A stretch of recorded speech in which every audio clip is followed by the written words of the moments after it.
My name is Daniel Carter, and I have been working as a night security guard at the Lincoln Crematorium on the outskirts of Chicago for 3 years. Most people assume this job is boring, a silent duty spent sitting in a chair until the morning sun rises. I wish that were true. There are nights when the quiet is comforting, when I can almost forget what happens inside the steel furnaces only a few steps from my station.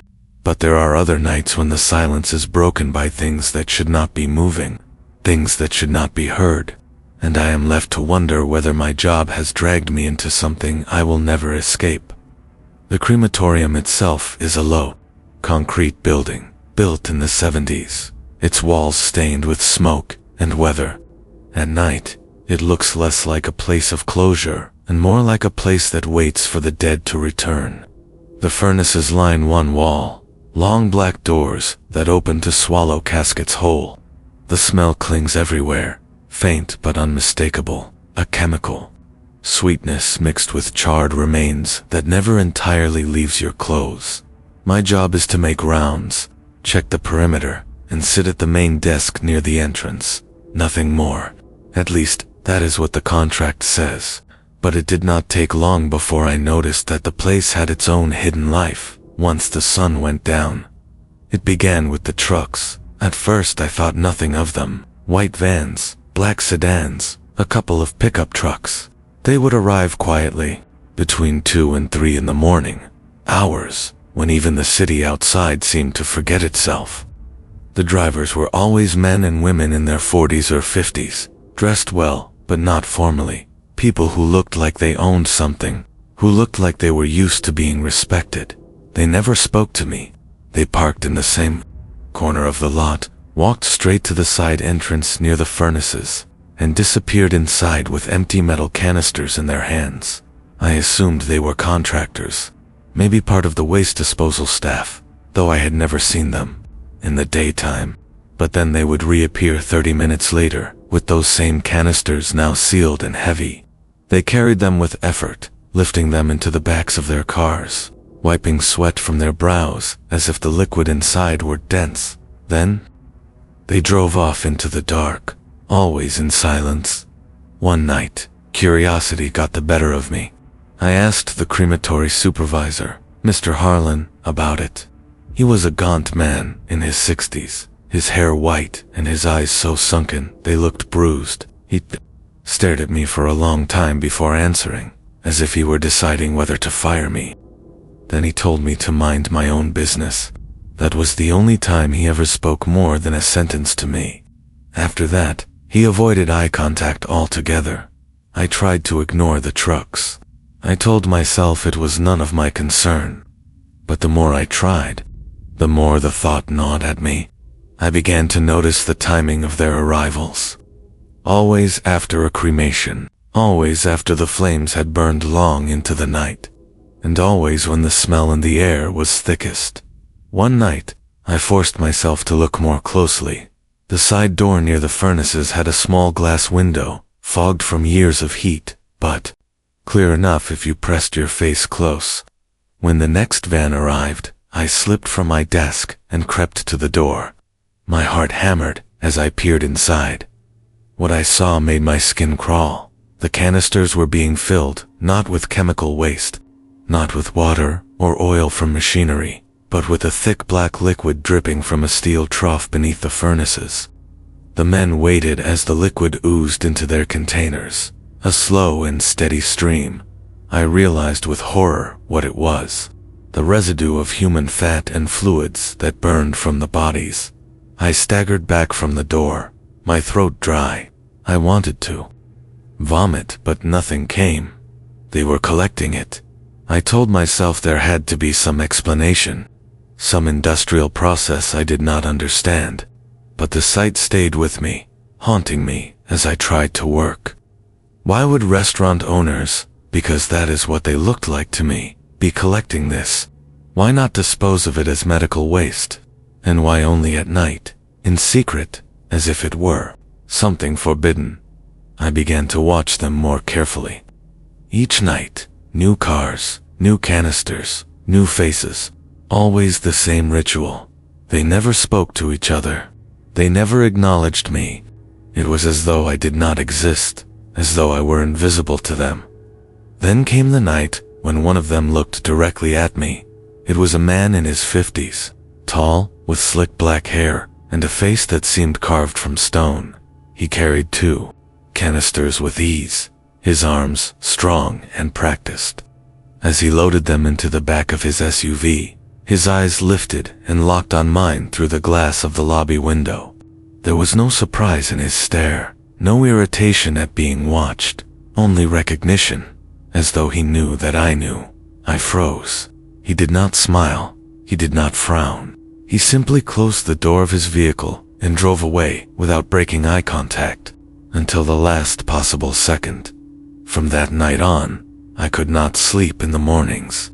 When I did, my dreams were filled with the sound of dripping liquid and the smell of burning flesh. Still, I might have left it alone. I might have forced myself to endure the job in silence. But then I recognized one of the drivers. Her name was Mrs. Turner. She owned a restaurant not far from my apartment, a place famous for its fried chicken and greasy burgers. I had eaten there dozens of times. She was always cheerful, always eager to greet customers. And yet there she was, at 3 in the morning, filling a canister with the melted remains of the dead. The next day, against all reason, I went to her restaurant. I ordered a meal, sat at the counter, and watched her work. She smiled at me, just as she always had. She handed me a plate of fried chicken, golden and crisp, steaming hot. As I bit into it, I thought of the black liquid dripping into her canisters. The meat turned to ash in my mouth. I forced myself to chew, to swallow, but I could not shake the thought that what I was eating had been touched, flavored, or altered by something that should never have been part of the living world. From that moment on, I knew I had to uncover the truth. I began keeping a notebook during my shifts, recording the arrival times of the cars, the number of canisters, the faces of the people. I mapped their license plates, their patterns. The more I wrote, the more I realized how vast this operation was. It was not a handful of restaurants. It was dozens, maybe more. But every time I thought I was getting closer, something happened to remind me that they were aware of me. A car would slow down as it passed me on the street. A man would linger a little too long outside my apartment door before walking away. My phone would ring at night, silent on the other end. And then came the night when I followed one of them. It was nearly 4 in the morning. A man in a white van loaded 3 canisters into the back and drove off. My pulse raced as I slipped into my own car and followed him onto the empty streets. The city at that hour was a hollow skeleton, the skyscrapers black against the pale sky, the roads nearly deserted. I kept my distance, headlights off, praying he would not notice me. The van turned down a side street near the river, pulling behind a large warehouse with no signs. I parked half a block away and crept closer on foot. My breath came in clouds, the night air, damp and cold, through a broken window. I watched as the man rolled the canisters inside. The warehouse was full of them, stacked in neat rows, like soldiers waiting for orders. And beyond them, tables where men and women in aprons poured the black liquid into vats, mixing it with spices, oils, and meat. I realized with a jolt that I was watching them prepare food. And then I saw the faces of the people eating.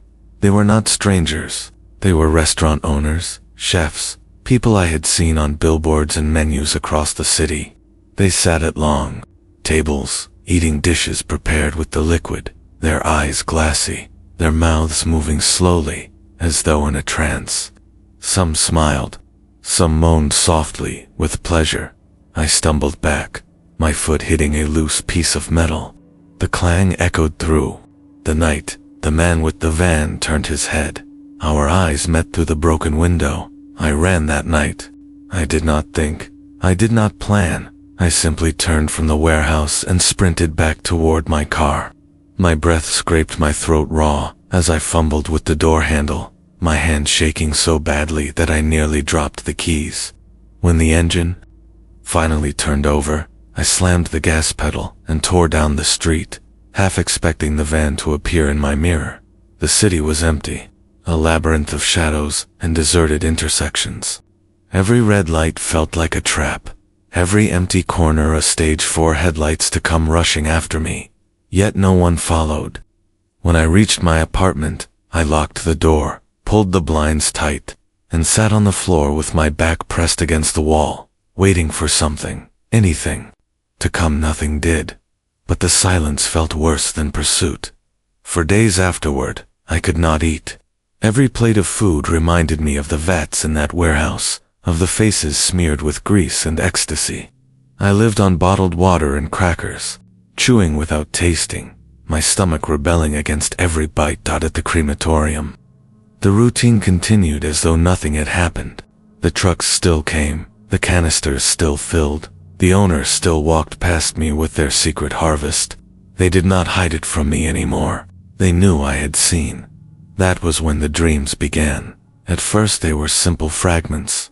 A body sliding into the furnace, the sound of fat sizzling against metal, the smell of burning hair curling in the air. Then the dreams grew more vivid, more precise. I saw the faces of the dead as they melted away, eyes open, mouths trying to scream, though no sound came. And through it all, I heard the steady drip of liquid into waiting cans. Sometimes I woke with my sheets damp, slick with sweat, convinced that I could still smell smoke in my room. Sometimes I woke gagging, certain that something thick and foul had filled my mouth while I slept. By the third week, I stopped sleeping altogether. I told myself I could not stay silent, that I had to go to the police. But every time I reached for the phone, doubt clawed me back. What could I say? That restaurant owners were eating rendered corpses, that I had broken into a warehouse and spied on them. They would call me insane, and maybe they would be right. But then came the night when a body moved. It was close to 3 in the morning. I was making my rounds inside the crematorium, flashlight beam cutting across the tiled floor. A casket lay on the cart near the furnace door, waiting for the next burning. That was normal. What was not normal was the faint tapping sound coming from inside. I froze, every hair on my body standing on end. The tapping grew louder, a slow rhythm, deliberate, like knuckles knocking against wood. My chest tightened, my breath catching in my throat. I wanted to turn and run, but my legs would not move. Then the lid shifted, just a fraction, just enough to let me see the pale hand pushing upward, fingers curled and trembling. The skin was waxy, the nails yellow. It clawed against the wood, scraping, desperate to get free. My scream died in my throat. The hand fell still. The lid slid back into place with a soft thud. I stood there, shaking, waiting for it to happen again. But the casket was silent. The furnace room smelled of smoke and dust, as though nothing had happened at all. When the morning shift arrived, the casket was gone. No one said a word. That was the night I knew it was not just the living I had to fear. I began to wonder whether the liquid they collected did something more than feed their hunger. I thought of the faces in the warehouse, glassy-eyed, entranced, as though bound to something larger. What if it was not only food? What if it was a communion? And what if the dead knew? I could not tell anyone, not yet, but I could record everything. I filled page after page in my notebook with dates, times, names, details of every strange thing I saw. It was the only way I felt tethered to sanity. Proof that I was not imagining it all. But proof is dangerous. One night, as I arrived for my shift, I unlocked my locker and found my notebook gone. In its place was a single sheet of paper, folded once, placed neatly on the shelf. My heart dropped as I unfolded it. There were only 4 words, written in red ink. "We know about you." My hand shook so violently, I nearly tore the paper. I searched the room, the lockers, the floor, but the notebook was gone, vanished. Someone had been in here, someone who had read every word I had written. That night the trucks came, as usual. The men and women walked past me carrying their canisters, but this time, they looked at me. Every single one of them. Their eyes lingered, their faces expressionless, their silence louder than words. It felt like a funeral procession, and I was the corpse.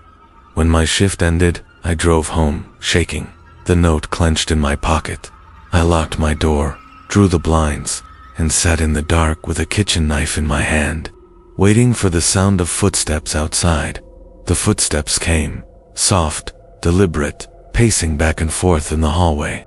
They stopped outside my door, lingering there, long enough for me to feel the sweat drip down my spine. Then they moved on. In the morning, there was nothing. No footprints, no note, no sign that anyone had been there. But on my doormat, there was a single chicken bone. It was slick with grease. The chicken bone never left my mind. I had placed it in a plastic bag, sealed tight, but no matter where I hid it, I swore I could still smell it. Grease thick with smoke, and something sour beneath it, something that reminded me of the furnace floor. I thought about throwing it away, but a part of me felt that if I did, it would find its way back. That night at the crematorium, I walked the halls with my flashlight, every shadow seeming alive. The building hummed with the low vibration of the furnaces, a sound like a buried heartbeat. I checked the doors, checked the lot, checked the corners, but nothing looked wrong, and yet I knew I was not alone. Around 2:30, the first van arrived. A man stepped out, short and heavy-set, his bald head shining under the parking lot lamps. He carried his canisters as usual, but as he passed me, he paused. For the first time, one of them spoke. "You should not keep watching." His voice was flat, calm. Not a threat, not a plea, simply a statement, as though spoken by someone who already knew the ending of the story. He walked on without waiting for a reply. My mouth went dry. I wanted to ask what he meant, but my throat closed tight. I stood frozen at my desk as the door shut behind him. When he returned 20 minutes later, the canisters were full. He set them down just long enough to wipe his hands on a rag, then lifted them with a grunt. As he passed me again, his eyes flicked toward my locker. He gave the faintest nod, then left. I did not move until his taillights vanished. Then I rushed to the back hall and yanked my locker door open. Inside, my notebook had returned. The pages were untouched, no signs of damage or smears. But when I flipped through it, my heart stuttered. The last page, which I had left blank, was filled with a new entry in handwriting that was not mine. "Do not resist. Eat, and you will understand." The words sprawled across the page in dark strokes. At the bottom was a greasy fingerprint pressed into the paper, the outline of a human thumb. I slammed the notebook shut, but the smell of smoke rose from it, clinging to my skin. That night, I could not bring myself to go home. I sat in the crematorium lobby until sunrise, every tick of the clock drilling deeper into my skull. When the morning staff arrived, I left without a word, walking the streets until my legs burned. I needed answers by noon. I stood outside Turner's Diner, staring at the red neon sign that flickered against the glass. My reflection in the window looked pale, hollow-eyed, a ghost haunting the living.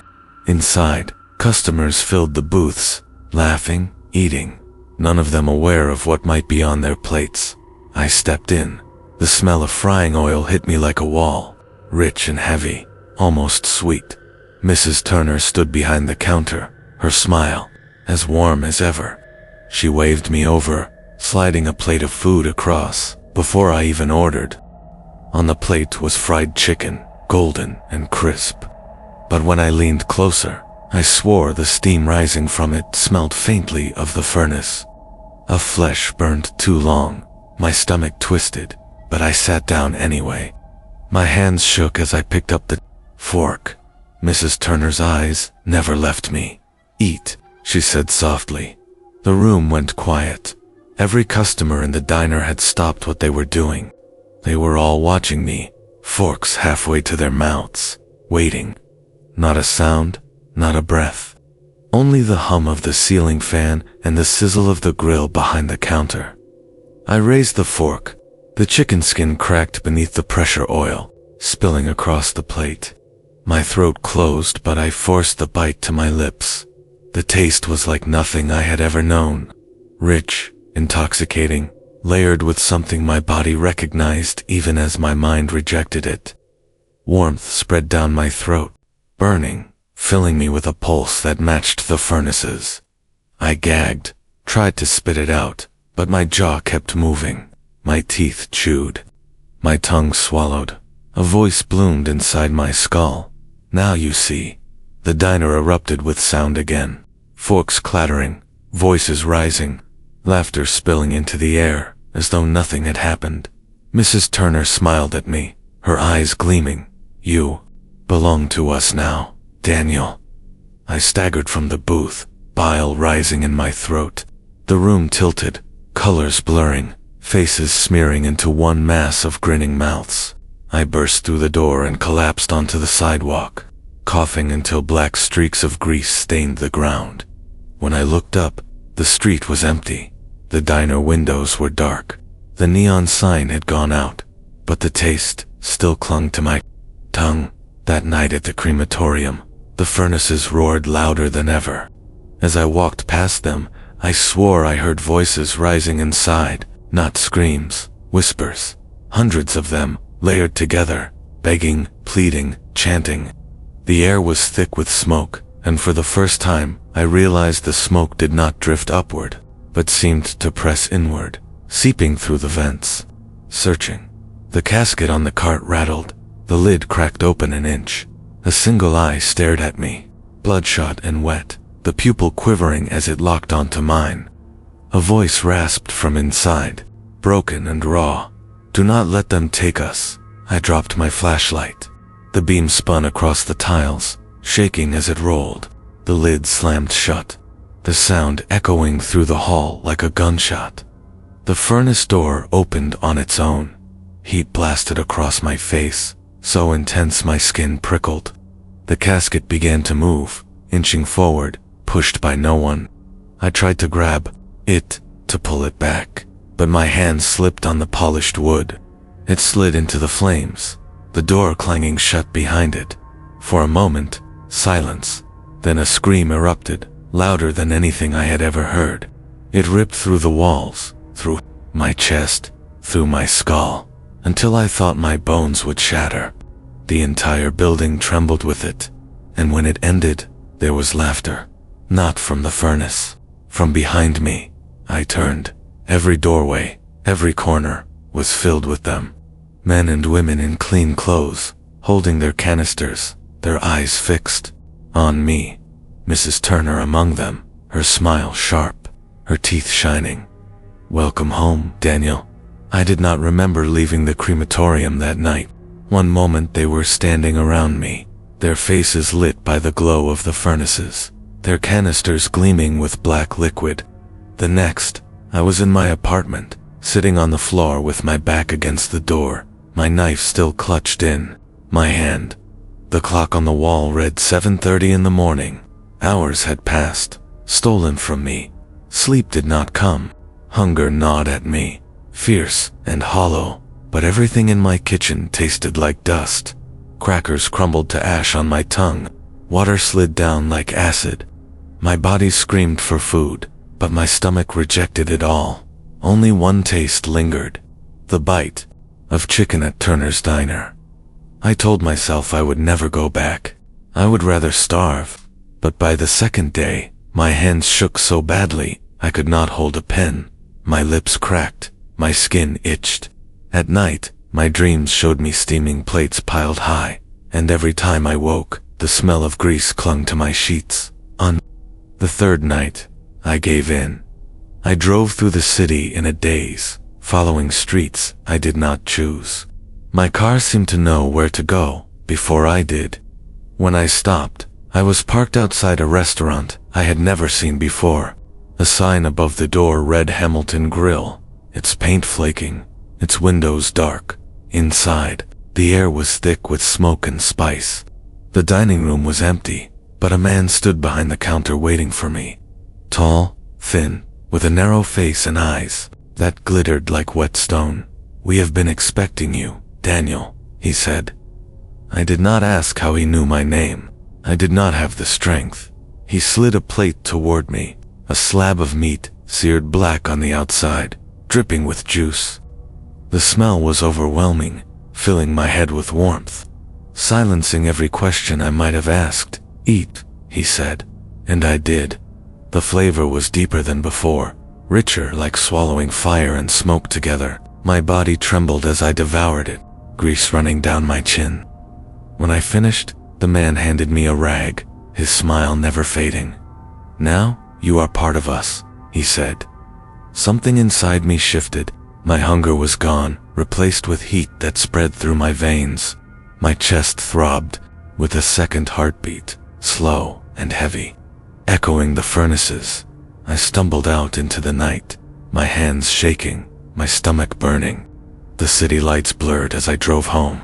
By the time I reached my apartment, the taste still lingered, and I knew that I would never eat ordinary food again. The next shift at the crematorium was worse. When the vans arrived, the drivers no longer ignored me. They nodded as they passed, as though I were one of them now. Some even smiled. I tried to avoid their eyes, but their gazes clung to me, heavy and knowing. That night, the casket on the cart was left open. Inside lay the body of a young man, his face pale and peaceful, but his eyes moved beneath the lids, twitching, as if caught in a dream. His lips parted slightly, and I heard the faintest whisper escape. "Help me." My knees nearly buckled. I reached out, shaking, to touch his shoulder, but before I could, the furnace door creaked open. Heat poured out, searing my face, and the cart began to roll on its own. The body's mouth opened wider, the whisper rising into a ragged cry. No, I grabbed the cart with both hands, but the force was too strong. My palms burned as the metal slid against them. The casket tipped, spilling the body halfway into the flames. His eyes snapped open, locking onto mine, wide with terror. "Please." Then, the fire swallowed him. The scream that followed was not just his. It was hundreds of voices layered together, shrieking in agony, tearing through the room until I thought the walls would collapse. The smoke billowed out, thick and black, filling my lungs, coating my tongue. When it cleared, they were there again, the men and women with their canisters. Mrs. Turner, the tall man from Hamilton Grill, the bald man from the van, all of them standing in a circle around me, their faces calm, their eyes burning with something inhuman. One stepped forward, a woman I had never seen before. She wore a white apron streaked with grease, her hair tied back, her hands gloved. She held out a small container toward me. "Drink," she said. The smell that rose from it was the same as the grease, the same as the furnaces. My stomach clenched, my throat dry. I wanted to run, to scream, but my body betrayed me. My hands reached out. I lifted the container to my lips. The liquid was thick, hot, and it slid down my throat like molten tar. For a moment, I thought I would choke. Then warmth bloomed through me, flooding my veins, my bones, my skull. My vision blurred, and when it cleared, I saw things I should not have seen. I saw the furnaces stretching endlessly, row after row, their flames feeding on bodies that never stopped arriving. I saw the smoke rising not into the sky, but downward, into a vast cavern where faces writhed and mouths opened in silent screams.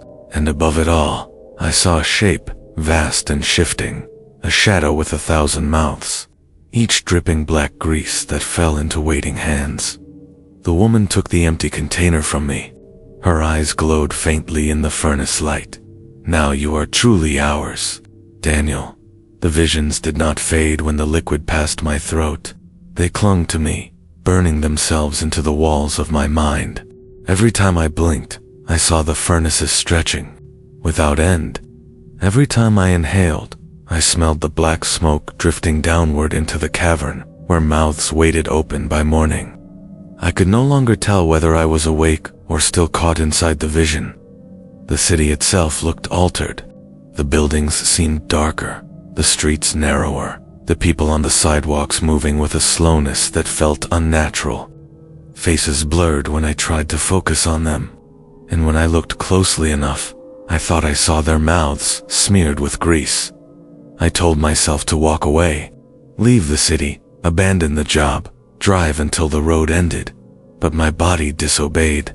My feet carried me back to the crematorium as the sun went down, as though bound by a leash I could not see inside. They were waiting, not just the drivers. Dozens of them, gathered in the furnace hall. Men and women in aprons and suits, in uniforms. From their restaurants, in stained jackets, in polished shoes. They stood in silence, their eyes fixed on me as I entered. The tall man from Hamilton Grill stepped forward. His name was revealed to me not by words, but as though it had been planted inside my mind. Caleb Price. "You have seen, Daniel," he said. "You have tasted. You have joined. Now you must understand." 2 others rolled a cart into the room, but this was no ordinary casket. The lid was glass, and inside the body was not yet burned. A woman lay still, her skin pale, her lips parted, but her chest moved faintly, rising and falling. She was not dead. I stumbled back. "What are you doing?" Caleb's eyes never wavered. "The body is never wasted. The body is a gift."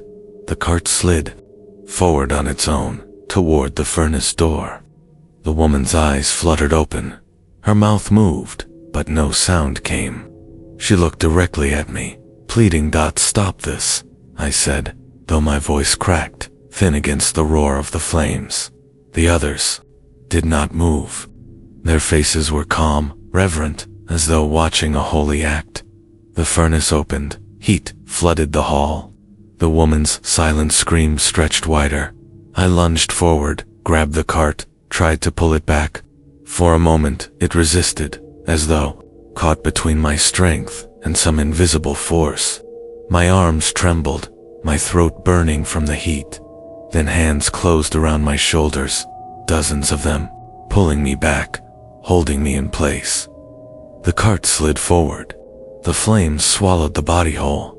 The scream that filled the air was more than human. It was layered, endless, bursting against my skull, until I dropped to my knees. And then, as before, the scream broke into laughter. This time, the laughter did not stop. It rose higher, echoing from the furnaces, bouncing off the walls, filling the hall, until it was the only sound in existence. The others joined in, their mouths opening in unison, their voices blending into one endless chorus. I pressed my hands against my ears, but it was inside me now, in my chest, in my blood, in my bones. Caleb bent down, his mouth close to my ear. "Do you hear it, Daniel? Do you hear the hunger?" And I did. Beneath the laughter, beneath the screams, there was something else. A sound older than fire, deeper than the earth. A growl that rumbled through the marrow of the world itself. I saw it then, not in vision, but with my own eyes. Rising from the furnace smoke, a shape vast and writhing. Shadows twisted together, mouths opening and closing, dripping grease that sizzled when it struck the floor. Eyes without number blinked in unison, each fixing on me. The others dropped to their knees. Their laughter turned to chants, a language I could not understand. Words that scraped like knives against my ears. Caleb stood tall among them, his arms raised. "This is the Father of Ashes, the one who feeds us, the one who keeps us." The shape leaned closer. One mouth opened wider than the rest, black liquid spilling from its lips. The floor hissed where it touched, smoke rising. The chant grew louder. The mouth opened wider still, until it was all I could see. A void of grease and fire and endless hunger. Something pulled at me, dragging me forward, my feet sliding across the tiles. My arms flailed, my throat tore with a scream, but my body moved against my will. The mouth yawned wider, then the furnace. Doors slammed shut. The shape vanished. The chant cut off. The hall was silent, the air still, as though nothing had happened. I collapsed on the floor, gasping, my body trembling. Caleb crouched beside me, his face calm. "You are chosen, Daniel." The father does not appear to all. The others nodded their eyes gleaming with devotion. Chosen, the word echoed in my skull long after they left, long after the furnaces quieted. Chosen, and I realized with a sick dread that it was not a blessing. It was a sentence. I thought the word would fade from me. I thought that if I ignored it, if I clung to silence, I could smother it. But the word never left. Chosen, it followed me home. It echoed when I turned on the faucet, when the pipes groaned and spat water. It hissed from the steam when I showered, curling into the shape of whispers. It pulsed inside my skull when I tried to sleep, so that even in silence the sound remained, and then the hunger returned. Ordinary food meant nothing. Bread turned to grit on my tongue. Vegetables crunched like paper. Meat bled flavorless. My body rejected it all. Only one thing called to me: the grease, the black liquid. On the third night, I woke in the kitchen, unaware of how I had gotten there. The stove was on, a pan heating, though I had no memory of turning the knob. In my hands, I held a jar, a small glass jar, half full of thick oil, its surface swirling in the light. I did not own this jar. I did not know how it had come into my apartment. My throat clenched, my lips parted. Before I knew it, I was drinking. The oil coated my tongue, thick and heavy, sliding down my throat in a slow burn. I gagged, coughed, but still I swallowed. The warmth spread instantly, rushing through my veins, searing and sweet, until my knees gave out and I collapsed against the counter. When I opened my eyes, the jar was gone. My mouth was clean. My kitchen was silent, but my reflection in the window did not match me. For a split second, the face staring back was not mine. The skin sagged, lips blackened, eyes wide and hungry. Grease smeared down its chin. Its mouth moved, whispering in a voice I did not recognize. More. I smashed the window with my fist, shattering the image. Blood ran down my knuckles, thick and dark, but when I looked closer it was not blood. It was grease. The next shift at the crematorium was worse. The bodies moved more often now. I saw eyes flutter open when they should have been closed, hands twitching beneath the sheets, mouths opening to whisper words I could not hear. And every time the furnaces flared, the smoke bent toward me, curling into shapes that looked like reaching arms. The others treated me differently too.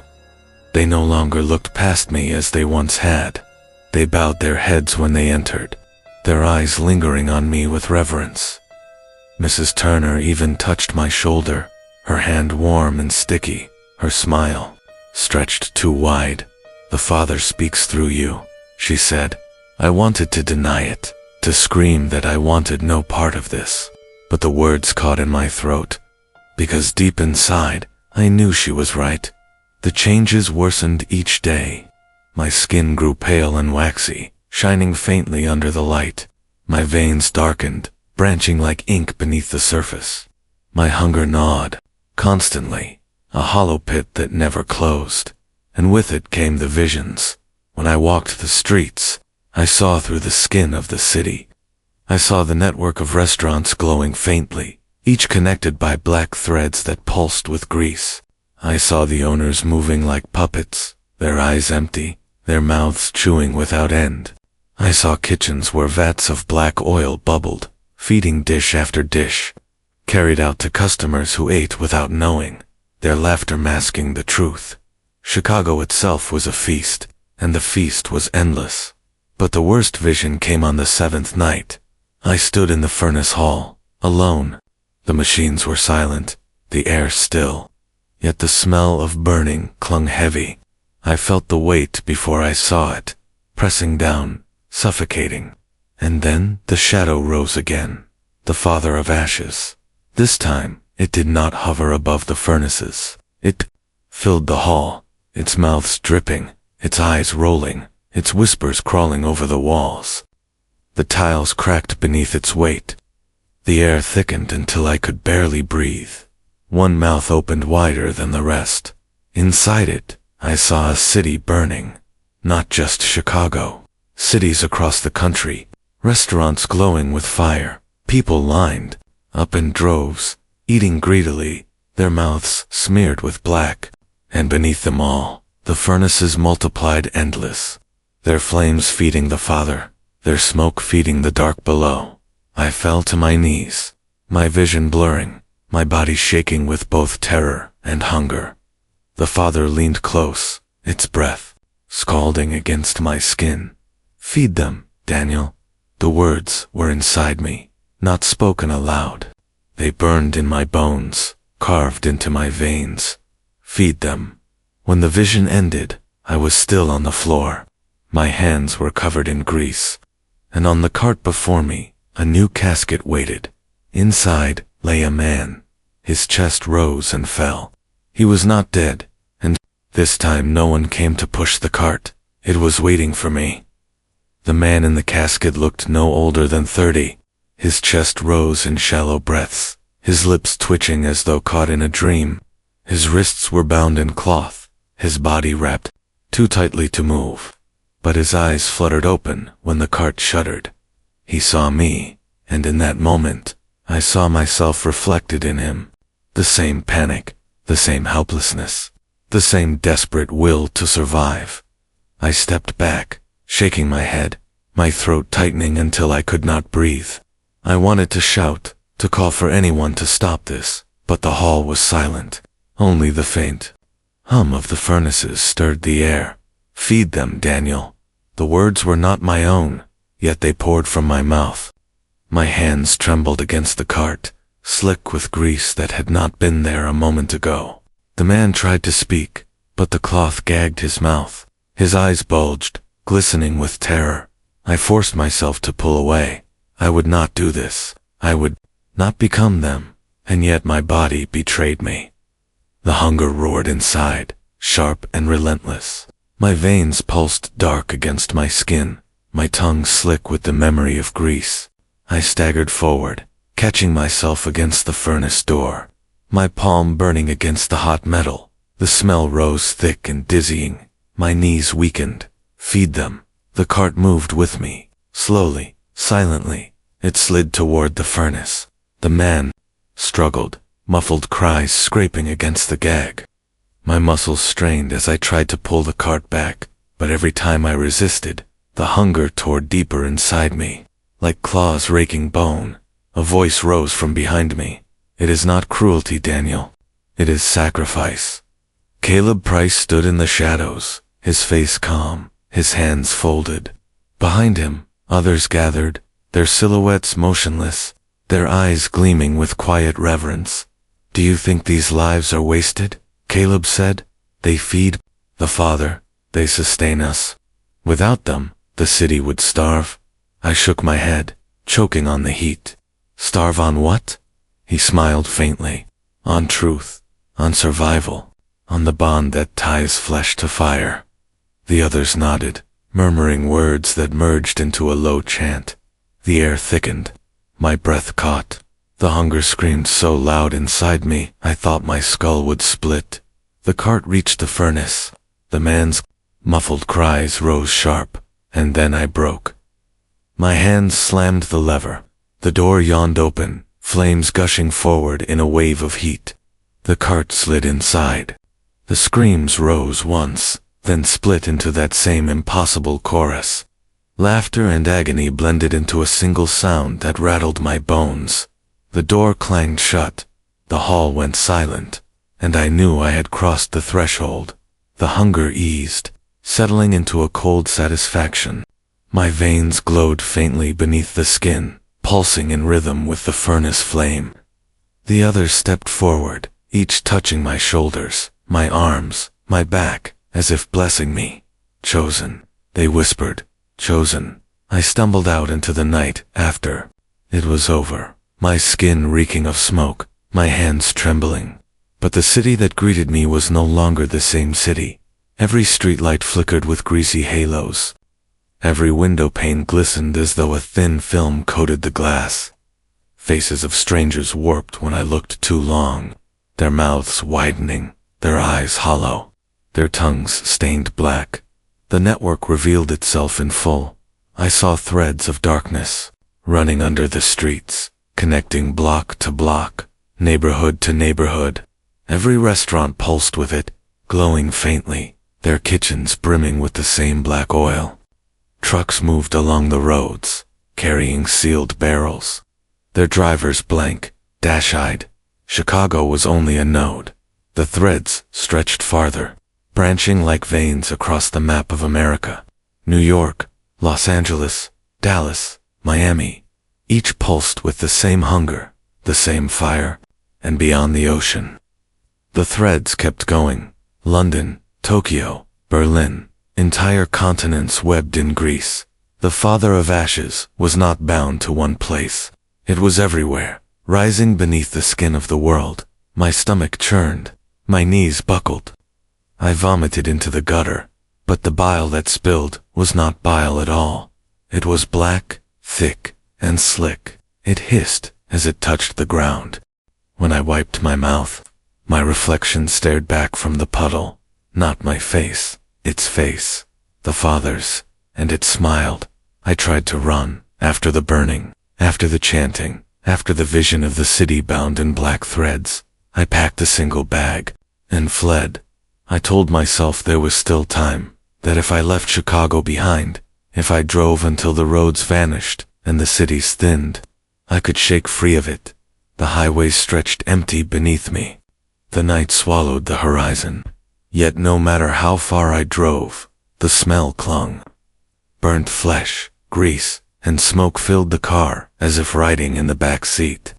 My hand slipped on the wheel, slick with sweat, my chest tightening with every mile.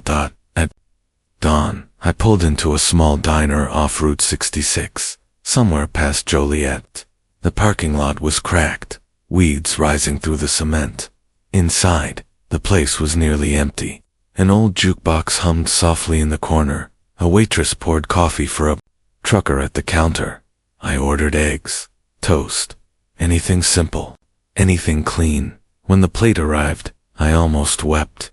The eggs gleamed bright yellow, the toast crisp. No grease, no black sheen. But when I cut into the eggs, dark liquid oozed out.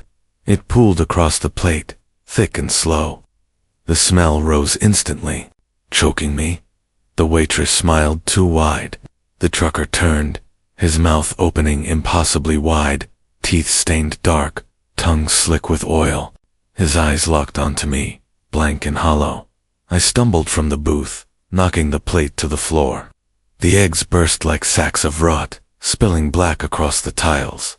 The jukebox warped, the music slowing into a low guttural chant. Feed them, Daniel. I ran. Out the door, across the lot, into the car.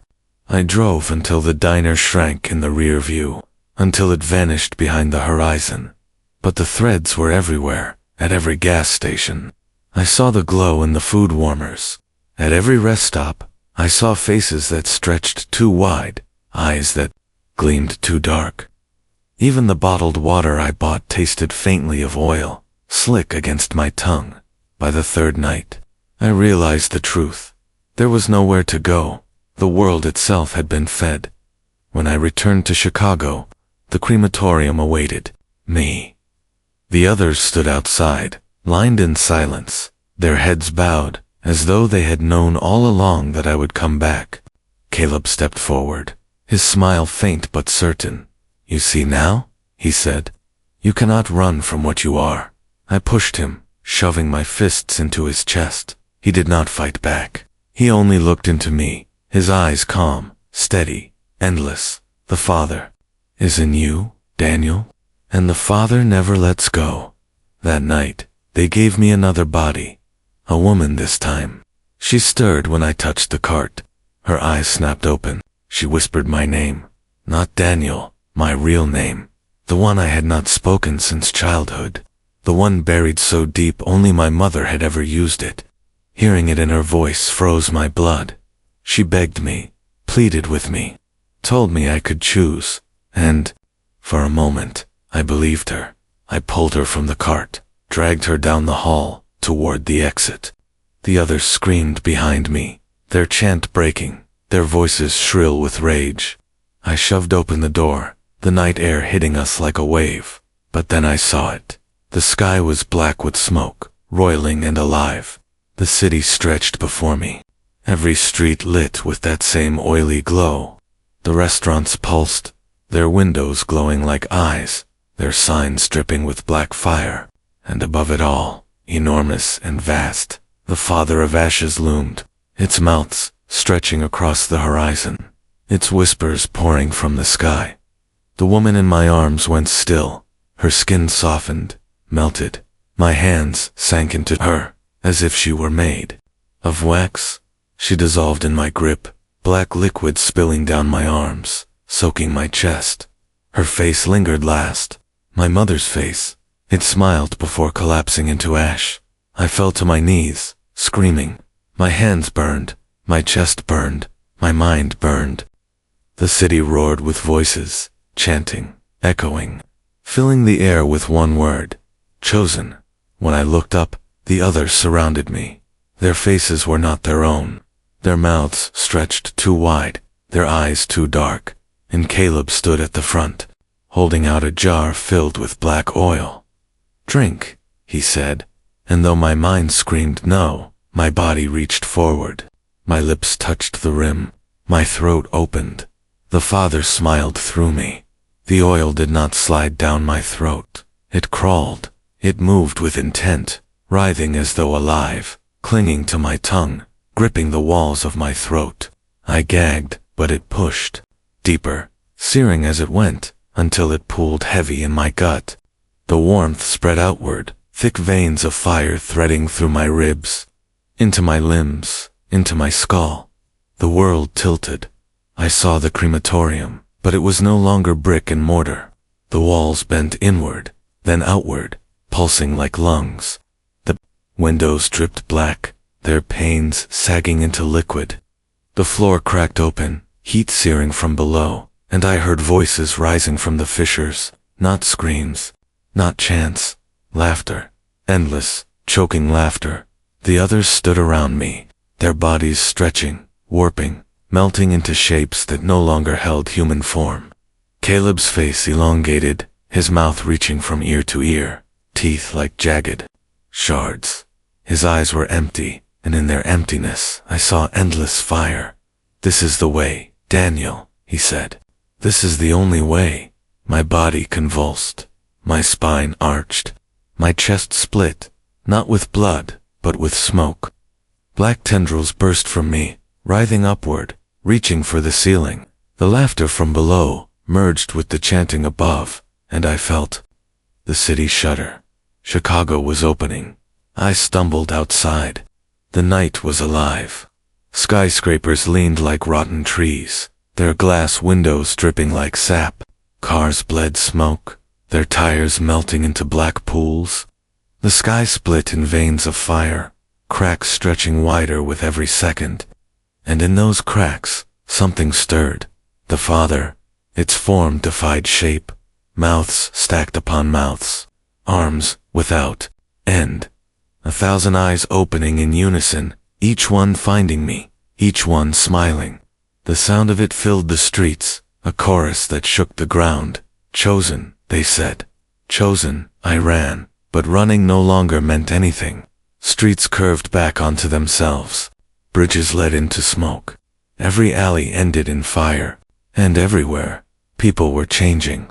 A man at a bus stop coughed, his chest splitting as oil poured out, reshaping him into something tall and sharp, his limbs bending backward.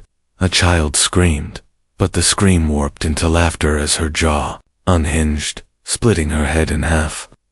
Couples in restaurants pressed their faces to glass, their eyes dripping down their cheeks. The city was not falling. It was blooming, and I was its root. Every step I took, the ground burned. Every breath I exhaled, smoke poured from my lungs. I clutched my stomach, but the oil inside me pulsed, pushing outward, wanting to spill, wanting to spread. I collapsed in the middle of Michigan Avenue. My hands dug into the asphalt, and the asphalt gave way like flesh. Grease seeped upward, spilling into the gutters, rushing toward the lake. The father's voice rose. Deeper than thunder, older than stone. You are the mouthpiece, Daniel. Through you, the feast begins. I screamed until my throat tore, but the scream was not mine, it was his. Flames erupted from the Willis Tower, spiraling into the sky. The river bubbled, boiling black. The air thickened with ash until the stars vanished. And still, the city laughed, because now I understood. It had never been terror, never cruelty. It was joy. The Father was joy, ancient and endless. The laughter of ash and smoke. The glee of flesh devoured. The ecstasy of fire consuming everything, and I was drowning in it. As the horizon cracked and bled, I saw farther than sight. Across oceans, across continents, every city, every kitchen, every restaurant, every mouth. The threads pulsed brighter. Now, spreading outward from Chicago, in a flood of black fire. The world was not waiting. It was already ready. The feast had only been waiting for me to take my place. Chosen, chosen, chosen, chosen. The word became a heartbeat. My heartbeat. The ground pulsed with me. The sky pulsed with me. And when I opened my mouth, the Father roared through me, shaking the earth until the skyline fell, until the streets split, until everything burned. There was no Daniel anymore. Only the voice, only the Father. And he was hungry. The world ended, not in silence, but in laughter. It rolled across the countenance, a tide of sound that bent steel and split mountains. Oceans churned, with it waves foaming black, creatures rising from the depths, already twisted, already smiling. Forests burned in unison, trees bowing like worshippers before collapsing into ash. Cities did not crumble. They sang. Through my eyes, the Father saw it all. Through my mouth, the Father spoke it all. And through my body, the Father spread a root system threading through soil, seeping into rivers, rising through pipes, filling every vessel, every glass, every tongue. The sky itself bent. The sun blackened. The moon dripped grease into the seas. Stars winked out, swallowed by the laughter, devoured by the joy of flame. Everywhere I looked, there was feasting.